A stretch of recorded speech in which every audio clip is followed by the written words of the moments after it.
So మీరు return of the dragon movie చూసారా? నేను ఇప్పటికి 2 టైమ్స్ చూసాను. సో మ్యాటర్ ఏందంటే ఈ మూవీలో ఎంతమంది డైరెక్టర్స్ యాక్ట్ చేశారో తెలుసుకుందాం. సో ఫస్ట్ వచ్చేసి hero Pradeep Ranganath. He is the director of block buster movie 'Komali' and 'love today' and ఈ రిటర్న్ ఆఫ్ ది డ్రాగన్ మూవీకి స్టోరీ కూడా అందించారు. సో నెక్స్ట్ వచ్చేసి గౌతమ్ వాసుదేవ్ మీనన్. సో మీ అందరికీ తెలిసిందే ఆయన డైరెక్టర్ కన్నా యాక్టర్ గా ఎంత బిజీగా ఉన్నారో, ఎంత పాపులారిటీ ఉందో. ప్రిన్సిపల్ మోహన్ బాబు క్యారెక్టర్ లో చేశారు కదా, ఆయన పేరు వచ్చేసి Mysskin. So is the director of psycho and detective and Pisasu లాంటి మూవీస్ తీశారు.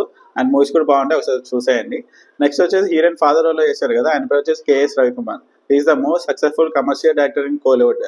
So like Dasavatharam and Muthu and మన బాలకృష్ణ జయసింహ లాంటి మూవీస్ తీసి ఇప్పుడు రిటైర్ అయ్యి డైరెక్టర్ గా అండ్ యాక్టర్ గా కొన్ని మూవీస్ తీస్తున్నారు అనమాట.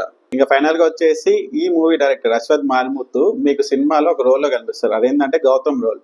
హీరోని ఫ్రాడ్ చేయమని చెప్పే రోల్ ఉంటుంది కదా, అది చేసింది కూడా డైరెక్టర్ అశ్వథ్ మారిముత్తు అనమాట. Is the director of కోమై కడవులే. తెలుగులో కూడా ఊరి దేవుడు అని సినిమా తీశారు. ఇది తన థర్డ్ ఫిలిం. సో ఇలాంటి ఇంట్రెస్ట్ వీడియో కోసం please to subscribe my channel విచిత్ర కథలు.